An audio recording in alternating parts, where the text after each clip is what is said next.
Welkom bij deze podcast over missiegedreven innovatiebeleid. TKI bestond dit jaar 10 jaar en om die reden kijken wij terug naar wat we de afgelopen 10 jaar hebben bereikt. Deze podcast gaat in op onze activiteiten in een internationale context. Om die reden hebben we hier vandaag Philippe Larrue van de OECD uitgenodigd. Hij deed de afgelopen jaren onderzoek naar landen die missiegedreven innovatiebeleid hebben geïmplementeerd. En vandaag spreken we hem over zijn bevindingen, over wat hij weet van onze Nederlandse situatie en wat wij kunnen leren van buitenlandse activiteiten. Philippe, welkom. Thank you for being here. Thank you very much, Guus, and thank you, everyone. So I'm Philippe Larrue. I'm from the OECD Science and Technology and Innovation Directorate. And I lead the work on mission orientation, on mission-oriented innovation policies, and more generally on what we call STI governance for transition.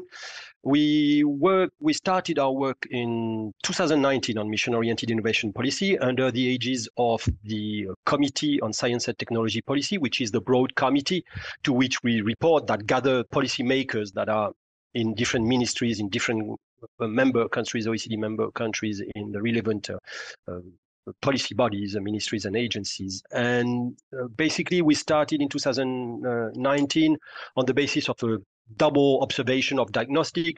First, the fact that, of course, there is a growing sense of urgency to solve some societal challenge. You are all very knowledgeable about that. I don't think you mission-driven top sectors come also from that. So I don't think I need to convince you about the sense of urgency that we need to do something. The other thing that triggered our study was a certain disappointment about the current policy and strategic framework that are rather fragmented and not very targeted. And so that this growing acknowledgement around the tables of this committee, around the policymakers, that in fact this we need something new, we need something different to go about this type of broad, complex and very challenging problems that like climate change or some health issues, of course, like COVID. So for the first 2 years, we've done some work just like what we do when we start a new study on a new policy approach at OECD.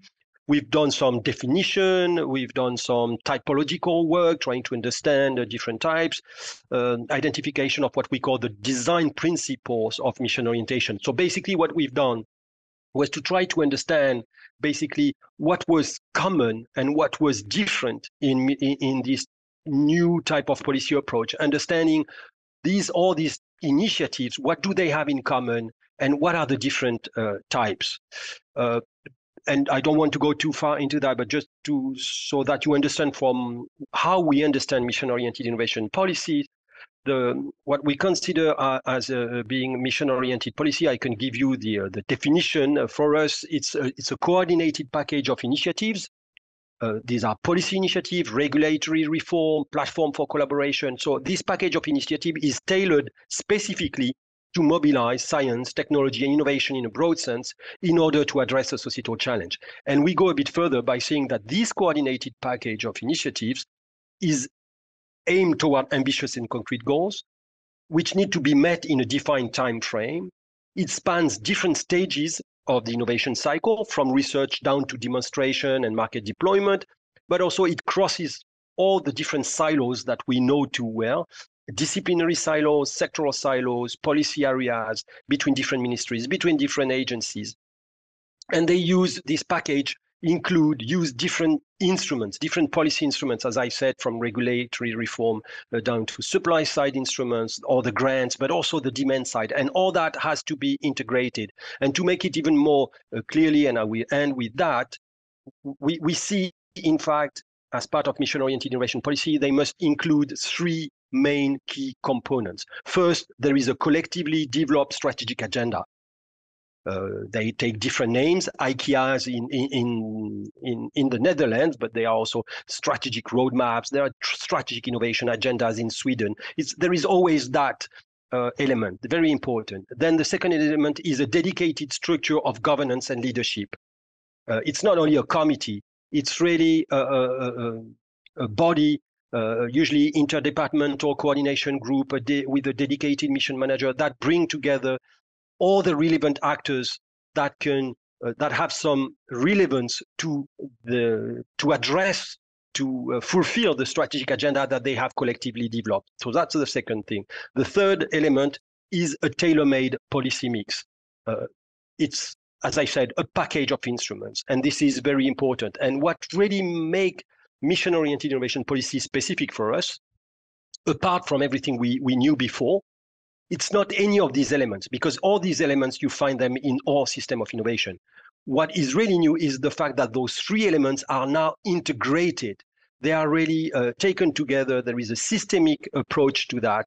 So it's not only a strategy, it's not only a committee, it's not only a package or a joint initiative. It's those three elements that are tailored together to address a specific challenge, some specific target. This is the mission itself.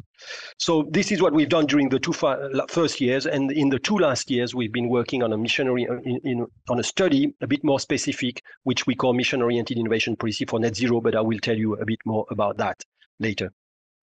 Philippe, thank you. Yes, you have been interviewing a lot of people in the Netherlands about our mission-oriented innovation policy. And we are very interested to hear about what were your main observations about our way of working. Can you tell us a little bit about that, please? Yes, from the very start, the Netherlands have been very committed to support this project at OECD. We have a mission-oriented innovation policy steering group in which there are Dutch representatives, and they've always been very, very supportive and very interested in the work. You have to understand, of course, that all those mission-oriented innovation policy that we are studying are very new. And well, the Dutch were one of the, I wouldn't say pioneers. Some of them had started a bit earlier. But in 2018, that's really where it really started to be serious. And in 2018, when we saw, based on the previous experience of the Netherlands on top sectors, which of course existed far before, I don't remember whether it was 2011 or something like that, 2013, I don't remember. Then in 2018, there was this reform, it became mission-driven. We were all, OECD and observators worldwide, with whom we were sharing our thoughts and information, were very impressed, because you were the one, the Dutch, were the one that pushed that mission approach the furthest and the deepest. You have 25 missions, and what is really interesting is this matrix-like structure, where you still have the vertical top sectors, which are the sectoral organization, where most of the resources and the strengths and the skills and the mindset are still structured around those vertical lines. But now what you created is a transversal dimension, which is those of the structural, the challenges, the 4 societal challenges, and those 25 missions. And you ask the different actors to contribute jointly across these vertical lines to work jointly toward achieving those missions. So that was already on the structure. It's a very complex structure, very ambitious, very comprehensive. The structure of governance to have this matrix-like structure plus other dimensions about. There are also transversal, as we know, dimension. So that makes for a very complex structure, but very elaborated. And we were very impressed that you pushed from the start. I think it was based because of the experience that you had before, that you were able to go as far as this in pushing the mission-oriented policy approach. We were very impressed also by the MMIPs, the fact that you do have those strategic agenda. This first element that I mentioned, you don't only have missions, you have a strategic agenda with the MMIPs for each of those missions, even sometimes several MMIPs for one mission, which is very precise. That provide, well, it depends from MMIPs to MMIPs, but some of them are very precise with a description of the different roles, of the targets, of how you are going to achieve the mission. And that is really related to implementation, because you use these MMIPs really to guide action. Even sometimes directly it goes into the call for proposal. So it's really a guide for action. So it's not only a nice strategic document as we see everywhere, it's really actionable. The MMIPs are actionable. So that we were very interested. We were interested also, one of the particularity of the mission, the Dutch mission approach, is the strong involvement of the private actors. because directly you have at the core of this mission approach the sectoral dimension, this sector of those top sectors, which is something that we don't see in other countries. Most of the mission-oriented policy in other countries are very much driven by public authorities, and here you have the industry, and even the TKIs is not directly, it's has a hybrid status as we understand it. It's not directly part of the government. It's very close from the industry as well. So it has a specific status. It's not only the bureaucracy. So that we were very interested. Of course, we also heard about the fact that this elaborated structure has a cost in terms of transaction cost, coordination cost, with many meetings and all this. And the light goes. I see that the light can come back to you.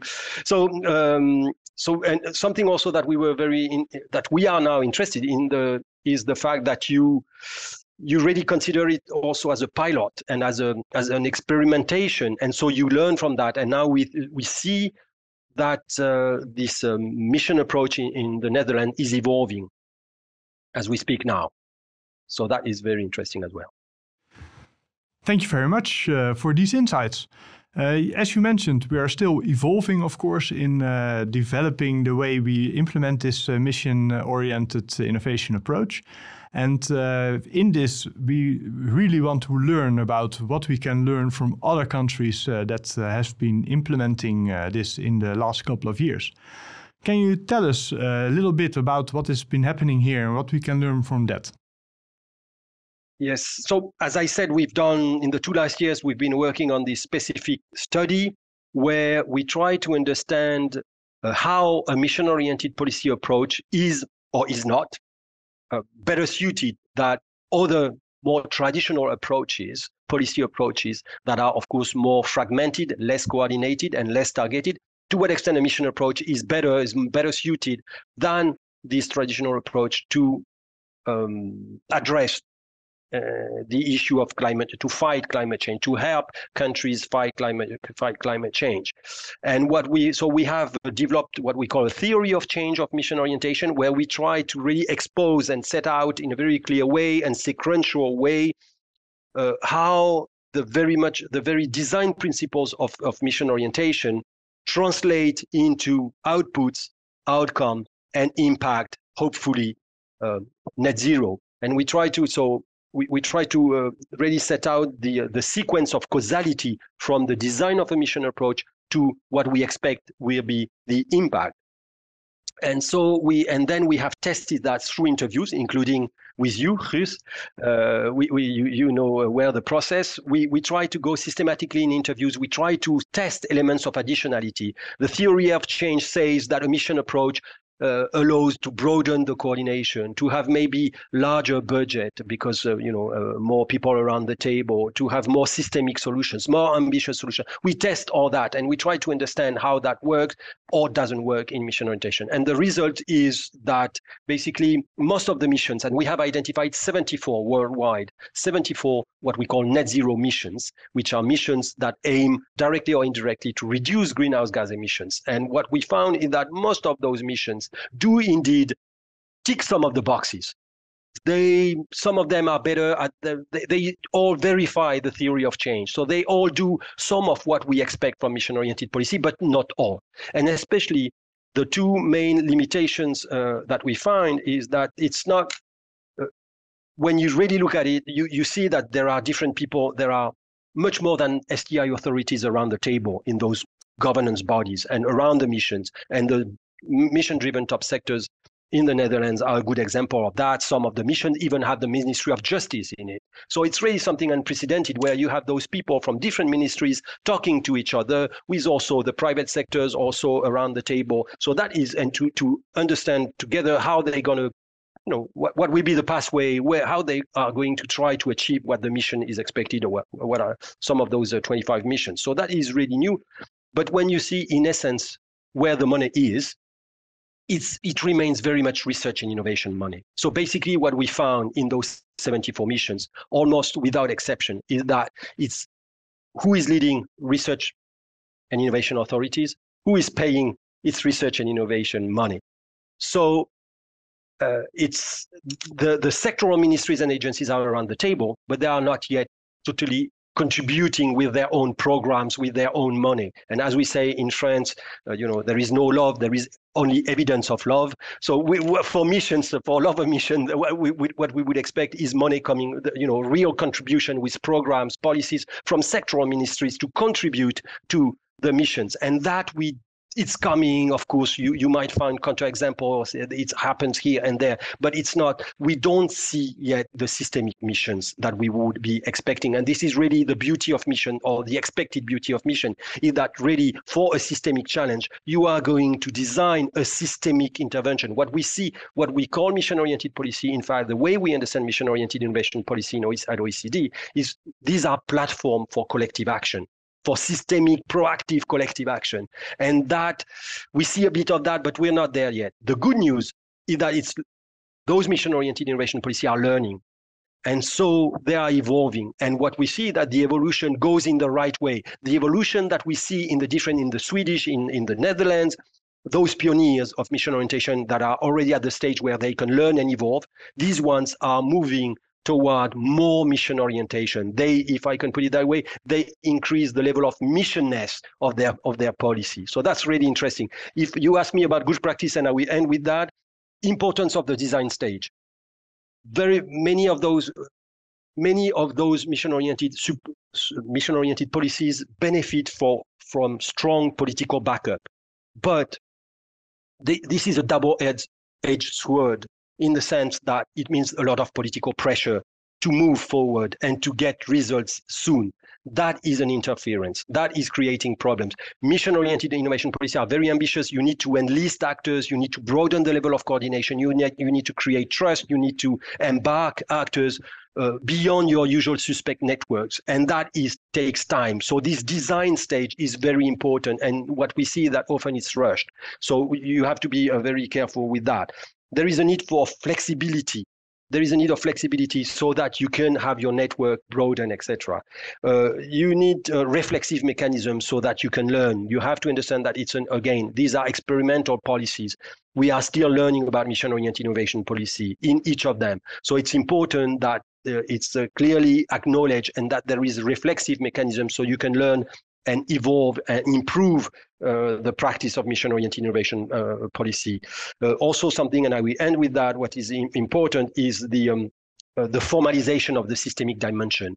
There is in some, like in Austria, for instance, the climate city, neutral climate city in Austria, they have institutionalized the role of, I think, the systemic transformation manager.